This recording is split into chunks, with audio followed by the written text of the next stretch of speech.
Fast forward, my man will say a more cover and brought channel your social swamps. I'll say a pop creation television.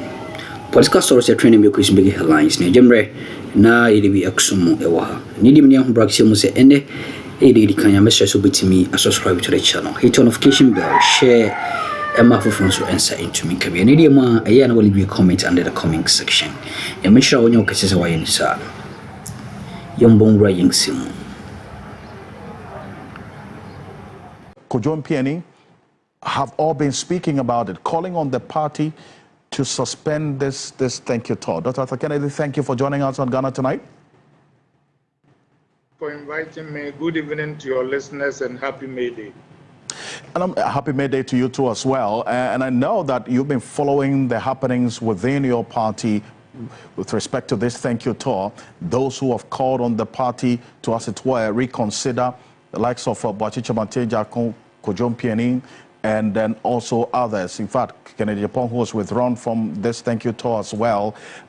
What's your position on this? Do you align with the concerns of Boachicha Manteja that this thank you tour has to be put on hold, they should pull their brakes and recalibrate? Yes, I do.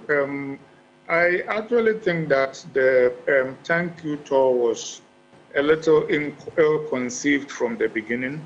I acknowledge up front that this is not the first time a thank you tour is happening. It's happened a lot in the past, done by Kufuor, done by Dubois, done by Nana Kufuor, and Dr. Bawumia is seeking to do the same.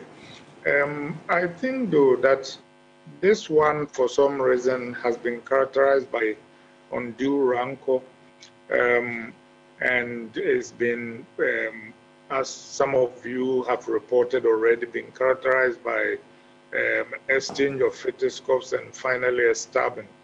It doesn't seem as if it is doing our reputation any good. And I'm not saying here that it is necessarily the fault of Dr. Bawumia, but sometimes one cannot control circumstances, and it might be a good idea to pause from it.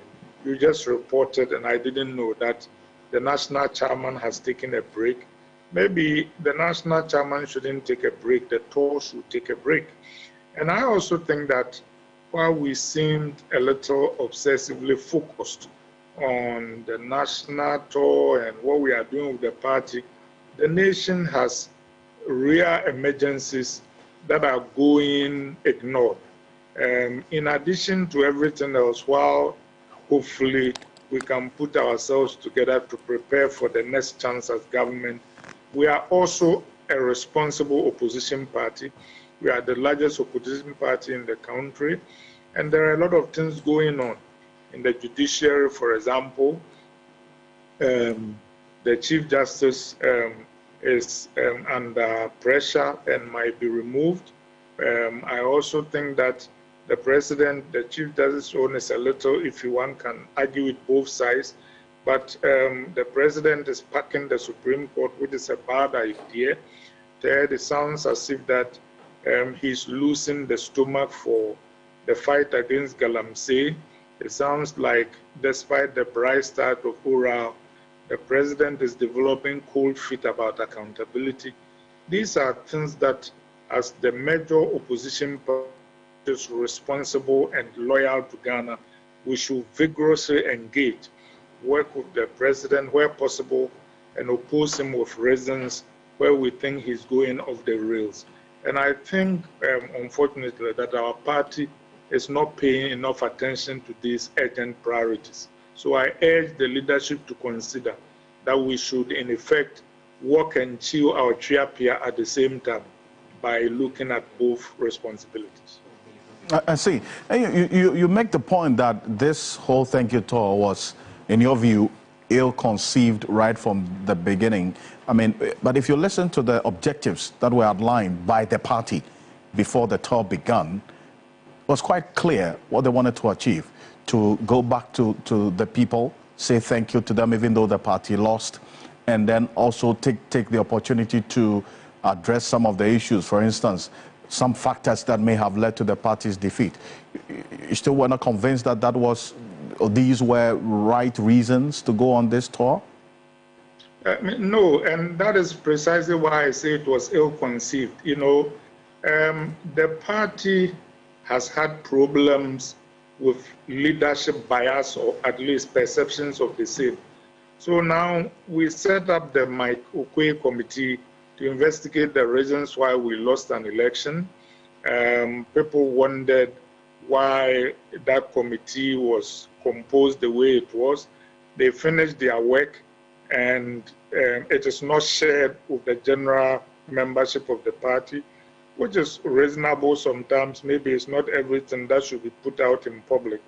But it is clear from the kind of things that Dr. Bawumia is saying on the drill that he is privy to the contents of the report, whilst other people who may ultimately and as of right contest for the leadership are not privy to the contents of the report. That is not fair. Secondly, the General Secretary of the party issued what do they call it, an edict or fatwa against saying anything that might excite disaffection, etc., and invited Adwa Safo to disciplinary committee.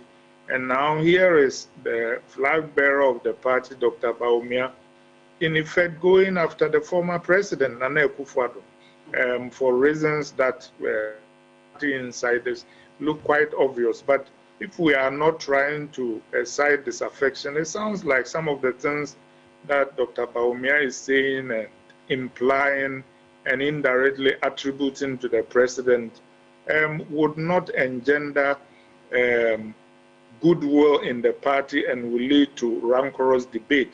So that in itself appears to be undermining the stated purpose of the tour. I see. But you talk about some of the things that have been said during this tour so far. What Dr. Bawumia essentially talking about some of the things that led to the party's defeat, fuel prices being increased just weeks or days before the election, and then some of the policies by the erstwhile administration that he was vice president to Nana Akufo-Addo. You term that as an attack on Nana. Why is that? Oh, of course. You know, we had an executive presidency, and executive power was vested in one person. So even though he artfully uses the royal we, etc., the reality is that if you understand language, when the vice president says, reshuffle for 8 years, he means the president. You know, if you understand language. And this is fueled by the knowledge in the party that the former president has made a decision and communicated the same to some members, that he intends to support another candidate. I mean, all those are issues that we can debate later about the appropriateness of supporting Bawumia and the tensions that occurred during the last primary and all that. But having said all that, I think Dr. Bawumia cannot eat his cake and have it. You know, you cannot be touted by the likes of Osafo Mahamudu as the most influential and consequential vice president in our history. You were the economic guru who were going to rebuild our economy and take all the plaudits, and then when we finally lose an election, turn around and pretend you never had any influence. I think that that is wrong on two scores. It kind of portrays him unfairly or unfortunately as unprincipled, and it also portrays him as ungrateful to Nana Akufo-Addo, who has done so much for him. If Dr. Bawumia indeed disagreed with those policies, then he should have forcefully made the case in the inner councils of government. The General Secretary, Mr. Kudua, before he issued his edict, had gone around telling whoever will listen that he was virtually the only person who took on the president. Everybody else was quiet. So, for example, there were witnesses there. Did Dr. Bawumia ever speak in cabinet against the cathedral? Did he ever condemn corruption? I mean, did he ever raise his voice against what happened to Afoko and Kwabene Japan, etc., etc. I mean, if at that time he didn't say anything, then it means that he did not give the president his best advice. And that is unfair. And if indeed all these major issues were done without regard to his opinion, then it begs the question, why did he stay there as a sympapany and just enjoy his benefits while his judgment was ignored? Well, but there are those who are with him will make the point that he made it quite clear. They say that he made it clear, for instance, that he did not support the e-levy even at the cabinet level. That's according to those who were there and speak for him as well. That even before the elections, when he was launching his bold solutions in February last year at the UPSA, he made it clear he was going to abolish e-levy, for instance, as well. That's not convincing enough? No, but let's even concede the e-levy, which I doubt. What did he say about what happened to Afoko and Kwabene Japan that foundationally destroyed the party? What did he say on record against corruption? What did he say on the record against impunity? Which one of those major deals that tarnish our image did he condemn? When did he raise his voice against nurses and teachers who were not being paid? You know, I am just saying that there is no evidence that he did that. Then you mentioned, for instance, about what the way forward, in your view, should be like. There are those who hold the position that he is not necessarily running away from the factors or what his contribution was to the defeat of the party in the 2024 elections. Do you get that sense as well, that he is maybe blaming everything else but him, as some persons within the party have suggested? Yeah, he's blaming the former president. It's very clear that that is what he's doing. And it looks even worse because it appears that this change of heart and endorsement of candor on the part of the former vice president and running mate is based on his knowledge that finally his mentor has decided that he will not support him anymore. So in effect, if Nana Addo was still in his camp, he would happily still be a defender of Nana Akufo-Addo. And I think that we should honestly debate the record of Nana Akufo-Addo. And I indeed agree that he was the major reason why our government was as bad as it was. But there were a lot of people who aided and abetted his malfeasance, including the most consequential vice president in our history, according to their own accounting. And you can't have it both ways. You can't sit there for 8 years as vice president and enjoy all the privileges, and then as soon as you realize that the man has changed his mind, all of a sudden discover all his faults. I mean, we would have done well to hear these faults. And of course, if you are in a government and time after time, you are the principal advice is ignored, the example is clearly there. Odinga resigned as vice president of Kenya because he disagreed with the direction of the country.